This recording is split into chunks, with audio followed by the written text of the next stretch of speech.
Part 6. The Last Light of Asgard. The skies bled fire. Smoke veiled the stars. Yet amid the ruin, the halls of Asgard still stood, for now. Golden Valus Jaff, the high hall of Odin, had grown dim. Its walls were scorched, its banners torn. But in the heart of the chaos, the gods remained, wounded but unbroken. Frigg walked the shattered corridors, her white robes stained with ash. Her tears no longer fell for one man, but for a world. She whispered to the statues of lost gods and touched the broken hearth where once laughter dwelled. She remembered the laughter of Balder. In another wing, Tyr bound his wounds. The god of war had slain many and lost more. One arm remained, and even that trembled. Yet he kept fighting, kept standing. Beside him stood Sif, golden-haired and grim-faced, wielding her sword of light. They exchanged no words. There were none left. In the chambers beneath the world, deep under Yggdrasil's burning roots, the dwarves of Nidavellir labored one final time. Sparks flew like dying stars as they forged weapons from star metal and tears. For even in the twilight, some still believed in dawn. Idun, the goddess of youth, stood beside the silver-green tree Odin had planted long ago. The tree shimmered faintly, untouched by fire. She touched its trunk, felt its quiet strength. In her hand, she held the last of her golden apples, glowing softly like the last hope of the world. Thor's sons, Modi and Magni, returned from the smoke-wreathed plains, bearing Mjolnir between them. Their father was gone, his body broken beside the sea serpent's corpse, but his spirit echoed through the storm. They placed the hammer upon a pedestal of stone, in the center of Asgard's last sanctuary. A silent vow. Freyja, bloodied and burning with vengeance, led the Vanir gods from Vanaheimr. She rode a chariot pulled by giant cats, her cloak of falcon feathers torn, but her eyes bright with fury. She bore a bow strung with strands of fate. With her came Njord and the sea winds, bringing storm and sorrow. A council of survivors gathered. They stood in a circle around the silver tree. Frigg, Freyja, Tyr, Sif, Idun, Modi, Magni, and the last of the dwarves, elves and light spirits. Some were gods, some were mortals. All were weary. "We cannot win," said Tyr. "No," replied Frigg, "but we can endure." Freyja nodded. "We must protect what can grow again." The silver tree rustled. A single leaf fell. Outside, the sky cracked. Searchers' flames reached the gates. The fire giants descended, turning stone to magma and breath to ash. The golden hall of Valhalla was the first to fall, its walls crashing like thunder. Magni raised Mjolnir. Modi stood beside him. "We stand," said Magni. "Till the last," said Modi. And they charged. The final battle within the walls of Asgard was not one of strategy or triumph. It was one of fury, sorrow, and defiance. Freyja's arrows flew like stars, striking down giants with every twang. Sif's blade glowed in the smoke. Tyr fought with one arm in endless rage. Even the dwarves threw themselves into the fray, wielding fire hammers and sun spears. The silver tree glowed brighter. Its roots pulsed with energy, as if remembering the world as it once was. Idun placed her last apple at its base. She whispered to it, a lullaby from the first spring. Surtr approached. His sword, 10 miles long, burned hotter than suns. He stepped into the sacred grove, his eyes on the silver tree. Frigg stood before it. "Go no further," she said. Surtr raised his blade, and a light burst from the earth. Not fire, not lightning, life. The silver tree split the sky with its light. The apple at its root cracked open, and from it rose a shoot. A young sapling, golden green, surged upward as the flames closed in. Surtr swung. The blade struck the earth. The world exploded in fire. But the tree did not burn, and beneath it, in a chamber hidden from time, the sapling remained. With it, two figures slept, Lif and Lifthrasir, the last of mankind. They had been led there by dream and whisper, by the voice of the forest and a root. They slept through the end, and would wake into the beginning. As Asgard fell, as gods perished and the 9 realms turned to ash, the silver tree stood untouched. Its leaves caught the first breath of dawn, and in the silence that followed the storm, there was something new. Not the voice of gods, not the cry of battle, but a whisper of green, a whisper of life. Part 7. The Shattered Crown. Asgard burned, and the skies mourned. The golden city, once gleaming like the sun itself, crumbled under fire and time. Flames devoured the silver towers, their rune-carved stones cracking and falling like tears.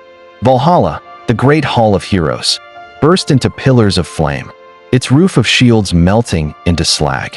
The once proud banners of the gods fluttered as black ash in the wind. Smoke curled into the air, thick with sorrow and old magic. The 9 realms trembled in unison. Frigg, queen of forethought and sorrow, wandered through the smoke like a ghost.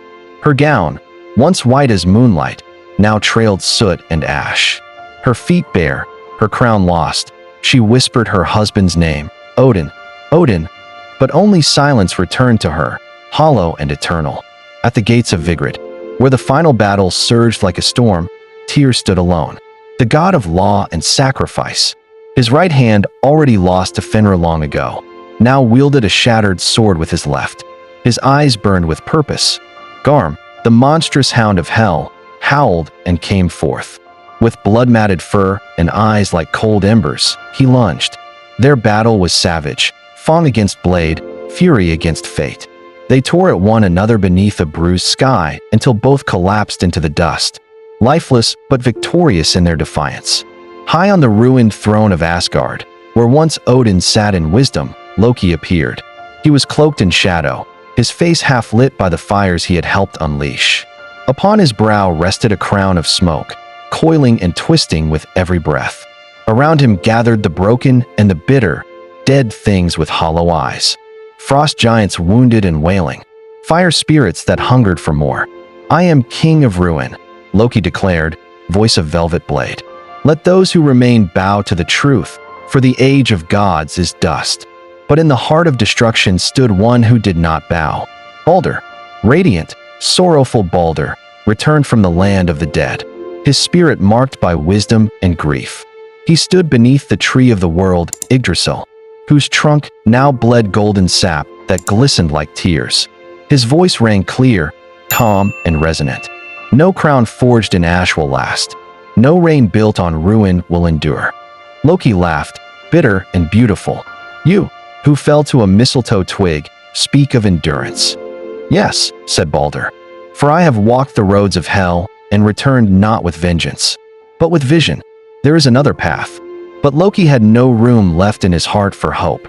And so, beneath the screaming sky, the brothers of fate met for the last time. Balder, bearer of light; Loki, master of lies. They fought upon the bridge of stars, what remained of Bifrost, shattered and floating. Around them, the cosmos spun in grief. Magic surged with every strike. The roots of Yggdrasil twisted in agony. Light clashed with shadow. Every blow was a story, every wound a prophecy fulfilled. In the final moment, they struck together, Balder's hand against Loki's heart, Loki's blade against Balder's side. They fell. The bridge cracked, and silence washed over the 9 realms like a cold tide. Part 8. After the ashes. Then, slowly, softly, light returned. Not the fierce blaze of old gods, but a tender gleam, as if the earth itself dared to dream again. From beneath the ocean's quiet waves rose a new land. Green hills rolled beneath soft skies. Flowers bloomed where ash had fallen. Trees stretched upward, drinking sunlight like water. Birds called, tentative but true. In the hidden glade of Hodmimir's wood, 2 figures emerged. Lif and Lifthraser, the last of humankind. Hidden during the cataclysm, they had survived in silence. Sustained by the dew of the world tree, warmed by old stories. Their eyes held the wisdom of the end and the courage of beginnings. They stepped into the light, hand in hand. Far above, the old void, Ginnungagap, still hummed, from it came not doom, but the faintest song, a lullaby of what once was. And in the sky, a new sun rose, not the chariot of Sol, now perished, but her daughter, born of fire and memory. She shone warmer, gentler. From the edges of memory came the sons of gods, Vidar and Valley, quiet and resolute. Walked the new paths, they carried fragments of what had been. They did not seek to rebuild the old world, but to plan a wiser one. Stones were raised not as thrones, but as altars to remembrance. From the sea came Magni and Modi, young and strong, bearing Mjolnir. They held the mighty hammer between them, not as a weapon, But as a relic, its magic dormant, waiting, and from a field of golden reeds. Balder stirred, he opened his eyes, he breathed, the sun touched his brow, and he smiled. The gods were no longer as they once were, but they were not gone. The wheel had turned, and the world began anew. Epilogue.